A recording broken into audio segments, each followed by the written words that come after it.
Je suis Adélaïde d'Ellembure, fille d'Othon de Misny, et épouse d'Ernest, duc d'Autriche.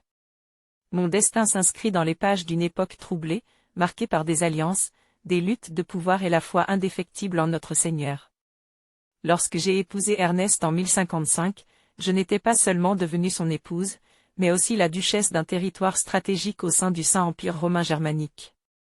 Mon rôle allait bien au-delà de celui d'une simple compagne.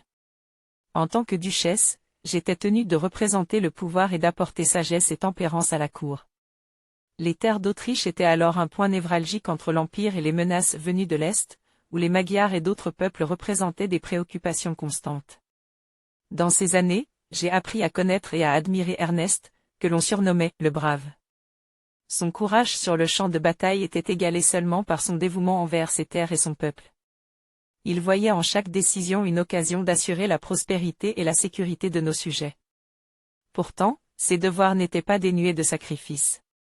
Combien de fois l'ai-je vu partir à la guerre, la main sur la garde de son épée, son regard empli de détermination?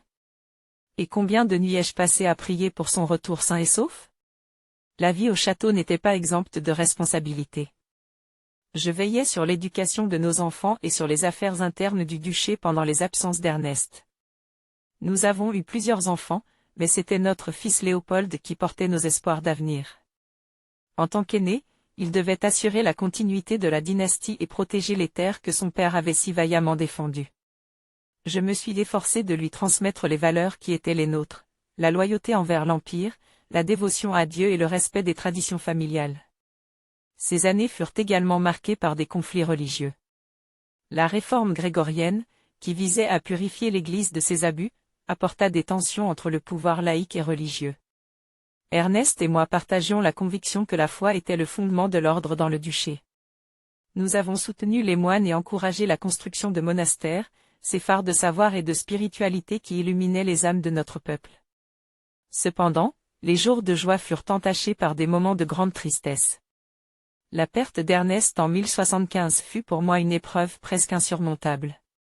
Il mourut comme il avait vécu, en homme courageux, défendant nos terres. Sa disparition laissa un vide immense dans mon cœur et dans celui de notre peuple. Mais je ne pouvais me laisser abattre, car il m'incombait de veiller sur notre fils et sur les intérêts de notre lignée. Aujourd'hui, en regardant ces années passées, je me rends compte que ma vie fut une succession de devoirs et de sacrifices, mais également de moments de profonde satisfaction. Mon rôle en tant que duchesse d'Autriche, épouse d'Ernest le Brave et mère d'une nouvelle génération, fut guidé par une volonté de servir un dessein plus grand que moi. Ainsi, je laisse à mes enfants et à ceux qui viendront après eux l'héritage d'un duché fort et dévoué à ses valeurs. Je prie pour qu'ils se souviennent de leurs origines, de notre combat, et qu'ils continuent de protéger ces terres que nous avons tant aimées.